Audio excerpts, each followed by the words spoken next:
Nay, Tay, Kapuso. Pahiram po ng 20 minutes ng inyong hapon. Ako po si Boy, and welcome to Fast Talk with Boy Abunda. Sa lahat ng kasama ho natin sa Facebook at YouTube, maraming salamat. Sa lahat ng nakikinig po sa DZWB, welcome to the program. Maraming salamat po, Mr. Jojo Gabinete, sa aking kasuotan. At maraming salamat po. At kami pinipili ninyong makasama araw-araw, lalo na po ngayong hapon, dahil napaka-espesyal po ng ating bisita. Nay, Tay, Kapuso, please welcome Katrina Halili.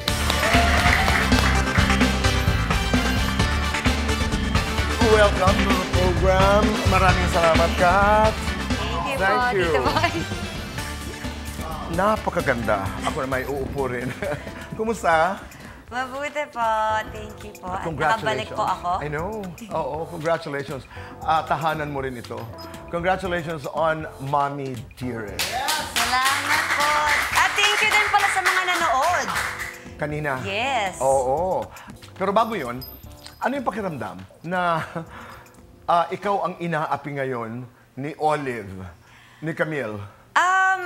At first, Tito Boy, natatawa ako. Actually, yung mga unang nagsisimula kami ni Camille, parang umaarte akong kawawa. Tapos titingnan ko siya, tumatawa ako talaga pagtapos. Tapos sabi ko, nakakatawa talaga, be, palit na lang tayo, sabi ko. Kasi parang na-imagine ko, parang yung role ko, kasi sobrang kawawa, isip ko, parang mas bagay kay Camille. Oo, pero that's the challenge of an actor, di ba? Sabi ko, kinakabahan kaming dalawa, kasi sabi namin, kailangan mapaniwala natin yung mga tao. Kasi hindi nila pwedeng sabihin, magpalit na nga lang yung dalawang yan. Pero yung character mong si Emma, na sobrang bait dito sa Mommy Dearest, hindi ko lang po alam kung may mga pagbabago, alam niyo naman. At si Katrina, may mga pagkakapareho, may mga pagkakaiba kayo? Ni Emma? Oo. Para sa akin po, medyo pareho. Pareho kami kasi lumaki po siya na parang hindi niya nararamdaman yung love.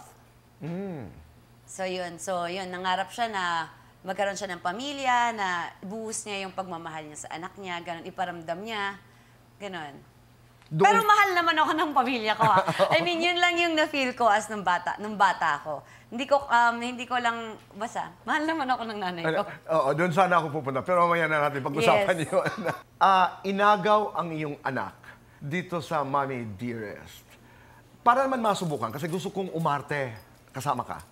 Halimbawa naman, kasi ginawa namin ni Camille. Napanood ko. Ngayon naman, ikaw si Emma, ako si Olive.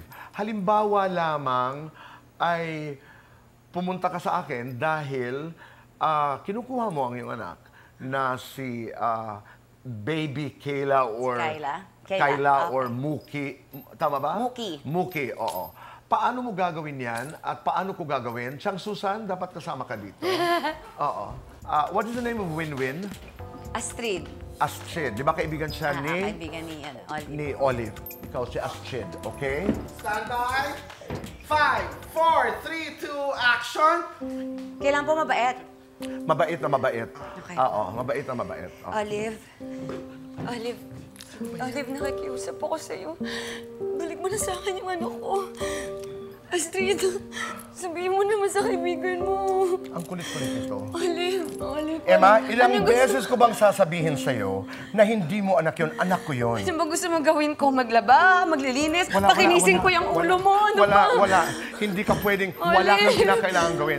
Akin yung anak mo. Olive, pakinisin yung ulo mo. Ibalik mo na yung ano ko. Emma, tama na. Ako'y nalilito sa'yo. Stop talking to her. Walang, ano ba? Olive, nahilo ko sa'yo. Nahilo ka? Yung talagang intensyon ko. Para pag nahilo ka, makalimutan mo na wala kang hinihinging anak. Ibalik mo na yung anak ko. Nakikiusap ako sa'yo. Shit, ano ang gagawin ko dito? Gagawin kong shahin itong ulo mo. Ewan ko ba kung bakit ako lakad ng lakad. Nakakatuwa. Dito sa Mommy Dearest, meron siyang special needs. Yes. Alam nating lahat that Katie has special needs. Yes. At meron siyang mild ASD. autism. Yes. That's right. Una, paano mo nalaman na meron si Katie? Nung mga almost 3 years old po siya, wala siyang eye contact. Pag tinatawag siya, sabi nung doctor niya na ipa-check ko daw kasi walang eye contact. Tapos, basta mga ganun yung symptoms niya. Tapos, yun nga, na-diagnose na po siya na meron. Natakot ka? Mas more on hindi. Mas more on ginamot. Oh, Parang mas more kung ano alamin yung- natin kung anong problema. Opo, meron kasing ibang tao ayaw eh. Galit. No, hindi. Hindi ganun yung anak ko. Oo. May ganun eh. May mga naririnig po akong ganun. Ayaw. Pero ako syempre, sinunod ko ano yung mga kailangan niya, therapy, ganyan. In other words, hinarap mo. Opo, hinarap ko agad. Mahirap. Hindi. Sa akin, hindi. Mm-mm. Mahirap na tanggapin? No, mahirap ang challenge, mahirap ang araw-araw na buhay Mara- because of her special needs. Medyo po. Pag hindi mo talaga inaral, parang maguguluhan ka na lang. May Oo. times dati na naiiyak ako na hindi ko nakakasama yung anak ko, ang gulo-gulo, nagtatantrums ng bonggang-bongga. Tapos makikita ko nga, si Christine, ay, kasama niya yung anak niya. Naiingit ako. Okay. Tapos, ayan po yan, Tito Boy. So yun, mahirap, pero kailangan tanggapin mo. Yun lang. Oo. Pero ngayon, sobrang okay na siya. Okay na siya kasama, masarap siya kausap. Sobrang sweet. Oo. Ganun talaga siguro po pag mga umpisa. Natatanong ko lamang dahil maraming mga magulang ang nagmamasid sa pag-uusap na ito na minsan hindi nila alam kung anong choice, what choice to make. Katulad ng sabi mo, may mga nagsasabing, Hindi kahit huwag natin tanggapin. pag-usapan. Oo, ayaw, Oo. hindi ganyan. Oo. Or itago na muna natin. Oo, may mga ganun eh. For whatever reason. I'm not saying na dapat ito ang gawin nyo. But hearing this from you kasi will inspire and encourage a lot of people na harapin mo. Di ba? Anong klaseng support system meron si your daughter, Katie? Ayun po, ako, lagi naman akong nandyan for her, kung ano yung mga kailangan niya, plus yung mama ko nandyan din, tinutulungan din po Importante ako. eh, ang support Opo, kung system. ako lang ang hirap. Si Chris, is he involved? Okay naman po, nakikita naman sila minsan. Oh, but in the co-parenting setup, sapat ba ang ibinibigay ni Chris? Siguro po, Tito Boy. Lagot. Char! Pwede mo namang hindi sagutin. Okay, naitanong ko lamang because I'm coming from nowhere. Gusto ko lamang malaman. And because also, she's very talented. Yes. Di ba? Nagmana. Sa akin? Sa- Yes, I'm a singer. Minsan po, Tito Oo, di ba? Boy. Nagmana. So, how proud are you of your daughter? Sobrang proud ako sa kanya, tsaka happy ako, Tito Boy, kasi yung mga kagaya ni Katie, dapat may outlet sila. So happy ako na meron siyang ginagawang iba, like mahilig siya sa music, mahilig siya kumanta. Sobrang proud ako. Tapos ayan, mall show pa siya. Kasi sa school, pinaaral nga siya kasi mahilig siya kumanta. Yung school nila, mall show, tapos gustong-gusto mag-perform. At nandun ka. Nandun ako yung nagbibis, nag-ano sa kanya. Stage mother ka. Yes. Yung unang-una pa nga kasi ako po yung tipong hindi ko na memorize yung kanta. So ginawa ko nung unang pinakanta siya, sinulat ko sa Manila paper. Tapos ginaganon ko. Nag-production assistant Yung pala ka. memorize naman niya. So sobrang kabado ko. Hindi, naniniguro lang. Ayun, oo. Di ba? Naniniguro lamang para iba eh. Iba Yes. pag yung anak mo ang nasa entablado as opposed to pag ikaw. Opo. Ibang laban yun. Nung una kinakabahan ako, ano kayang gagawin nito? Baka umiyak lang dun sa stage or ganyan. Hindi naman. You discovered na may tapang kakaiba ang iyong anak. Yes, opo. Ang galing. I will bring into the conversation, ikaw, when you were starting in the business, kumusta ang mother mo? Sa'yo? Nung nagsa-start po ako, hindi po kasi ako masyadong close sa mama ko before. Kasi, Bakit? hindi ko lang naiintindihan dati, pero wala akong sinasabing masama yung mama ko. Of course. Kasi, syempre nung bata ako, yung mama ko kasi medyo tough love siya eh. Yung parang papagalitan kanya, tapos wala siyang, hindi kanya masyadong, walang usap. Walang paliwanag. Walang paliwanag, wala masyadong affection. Yung ano niya, yung parang kung magiging okay kami, magluluto si mama, mas more on gawa. Yung ganon. So, Okay. sa akin, walang nagpapaliwanag. So, puro bad lang yung nakikita ko. So dahil walang nagpapaliwanag, meron kang mga ideya na kinimkim na ito yun. Oo, nung bata ako. Oo. Pero syempre, nung nanganak na ako, Tito Boy, na-realize ko na may mga gano'n naman pala talagang nanay. May magpo-provide lang ako, ganyan. Tapos pag sisitahin kita, gano'n. Pero yung mama ko siguro yung kulang niya is affection. Yung usap, At yung paliwanag. Kung ano man ang pagkukulang ngayon ng mama, Yun po yung ina-apply ko ngayon kay Katie na pati yung pagiging sweet, hindi ako sweet sa mama ko. Kahit ngayon naiilang ako. Magsabi sa kanya, Ma, I love you. O, sabihin ko na, charot. So yun, naiilang kasi hindi kami sanay. Hindi kami sinanay. That's interesting. Pero Tito Boy, sa anak ko, inaano ko siya na kailangan maging sweet, ganyan. Alam mo yun, maging clingy talaga ako. Kasi yun yung ko, parang dati hindi ako ganun kasi sa mama ko. Pero ngayon, okay na ako. Okay na kami. Okay. And because of that, let's do tough, fast talk. We have 2 minutes to do this, Katrina. And our time begins now. Hot mama or stage mama? Stage mama. Mommy dear or honey dear? Mommy dear. City life, island life? City life. Dreamer, believer, survivor? Survivor. Wiser, braver? Braver. Magkapera, magkajowa? Magkapera. Selosa, banidosa? Vanidosa. Tatahimik, tatalak? Tatahimik. Susugod, aatras? Aatras. Sexiest woman or strongest woman? Strongest woman. Turn on sa guys. Mabait. Turn off. Mayabang. You feel sexy kapag? Payat ako. You feel beautiful kapag? Payat pa rin ako. Masarap may kayakap kapag? Malamig. Masarap may kachismisan kapag? Nagkakape? Yes or no? Niligawan ng politiko? Wala. Yes or no? Niligawan ng leading man? Wala. Yes or no? May naging boyfriend sa Starstruck? Meron ba? Hindi nyo man yung alam eh, charot. Wala po. Yes or no? May nakatarayang artista? Sila lang siguro, ako hindi. Yes or no? Naging party girl noon? Never. Yes or no? Naging pasaway sa set? Never. Yes or no? Malawak ang lupa sa Palawan? No. Yes or no? May boyfriend ngayon?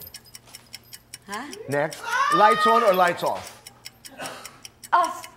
Happiness or chocolates? Happiness. Best time for happiness? Anytime. Complete this. Dear Katrina. I'm so proud of you. Oh. Babalikan ko lamang yung katanungan kung may boyfriend ka at kung may nagpapatibok sa iyong puso, oo o hindi, makikinig kami sa iyong kwento. Pero ang kasagutan, sa pagbabalik po ng Fast Talk with Boy Abunda.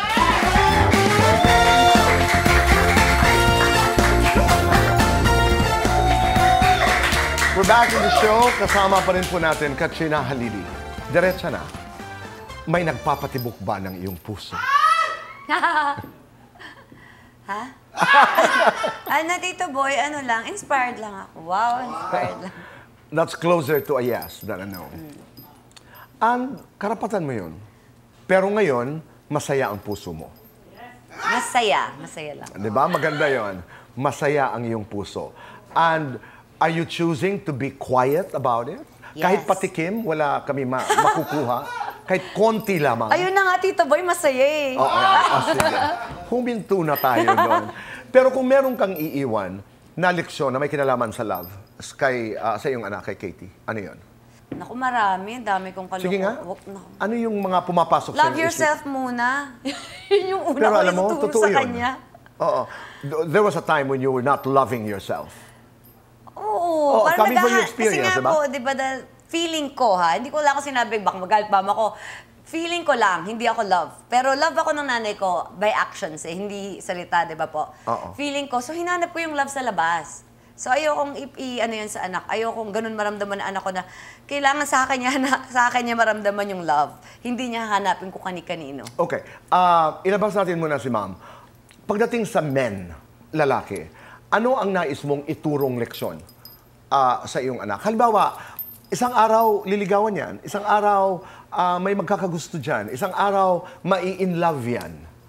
Ano ang nais mong hindi niya makalimutan?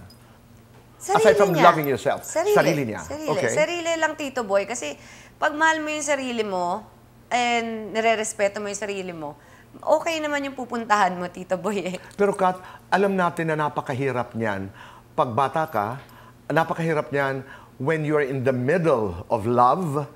Oh, okay, di ba? I mean, sana lahat tayo nakakapag-isip ng, I have to love myself, I have to love myself. Pero crush pa nga lang. Sayang nga eh, di ba? Tanda ko na, tsaka ako lang naisip. Hindi, pero maganda yun. Di ba? Na ngayon mo nang naisip. Maaari, yun ang iiwanan mong leksyon. Dami ko na sayang na panahon tuloy. Talaga? Charot, joke lang. Regret. Kasi hindi, hanap ng love sa labas eh, hindi maganda. Pero alam mo, Kat, dahil sa mga pinagdaanan na yan, hindi ka lamang naging mas mabuting tao, pero nagagamit mo rin sa craft mo eh. Tama, Tito Boy. Oo. Diba? Actually, pag may mga pain ako nararamdaman, ni-stack ko yan dito eh. Diyan ka lang, kasi gagamitin kita. Totoo yun. Oo, hindi yung kalimutan mo na iyak mo lahat. Hindi, diyan ka lang. Gagamitin ko yung pain Babalikan na yan pag kita. kailangan ko. Oo. Dahil dito sa GMA7, in your about 20 years in the business, ikaw ang isa sa mga artista na hindi nawawala ng trabaho.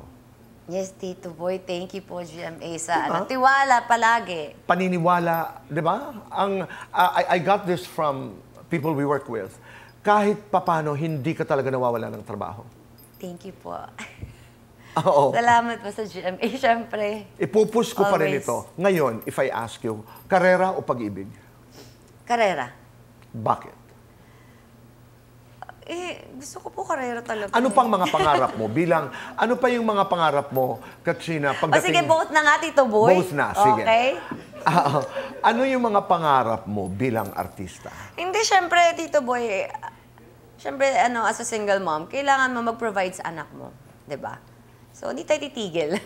Isang araw, Katrina, mapapanood itong pag-uusap natin ni Katie. Anong nais mong sabihin sa kanya? Tito Boy. Oo, totoo. One day she's going to watch this. I love you, Katie. Nandito lang si Mama palagi. Siyempre, magtatrabaho ako for you. Kailangan marami pa tayong time na mag-travel, mag-bonding. So, yun. Mahal kita. Sa mami mo? Mama, di man tayo okay dati. Pero wala ako sinabing masama ka talaga, huwag ka magalit. Ako lang yun. Hindi ko lang naintindihan. Pero syempre ngayon, alam ko na mahal mo talaga kami. Mahal mo kami ni Kuya. And thank you ako sa'yo dahil wala naman ako dito ngayon kung hindi dahil sa'yo. Imbitahan natin ang lahat sa Mommy Dearest. Ayan. Nagsimula ngayong araw. Tama? Yes. Okay. Mga kapuso, iniibitahan ko po kayo. Sana po manood kayo Monday to Friday po, 3:20 po ng hapon, Mommy Dearest. Sana po magustuhan nyo. Suportahan po natin. Pero tapusin natin ito sa isang eksena. Hi, acting Si again. Emma at saka si Olive, tayo nakaupo lamang. Pero nag-aagawan tayo sa isang guy. Guy. Oo. What's the name of the guy? Pepe. Pepe. Talagang Pepe. Oo. Sigurado po kayo si Pepe? Si Pepe, sige. oo. Chang Susan, go. 5, 4, 3, 2, action! Emma, tigilan mo na si Pepe. Wala naman siyang gusto sa'yo eh. Nag-iilusyon ka na naman. Akin lang si Pepe. Kaya wala akong ibabalik sa'yo. Pero ang lakas-lakas ng loob mo, pumunta dito sa tahanan ko para hanapin at gustong makita si Pepe. Dahil inaagaw mo siya sa akin. Akin siya. Hindi mo inaagaw ang isang bagay, ang isang tao na pag-aari mo. Mag-ilusyon ka. Nakakalungkot. Ilusyonada. Maraming salamat. Thank Stay you. beautiful. Thank you, Stay sir. beautiful inside and out. Mabuhay ka. Salamat po. Naitay Kapuso, maraming salamat po sa inyong pagpapatuloy sa amin. Araw-araw sa inyong mga puso at tahanan. Be kind, make your nanay proud, and say thank you. Gumawa tayo ng kahit isang bagay lamang na mabuti araw-araw and make this world a better place. Goodbye for now, and God bless.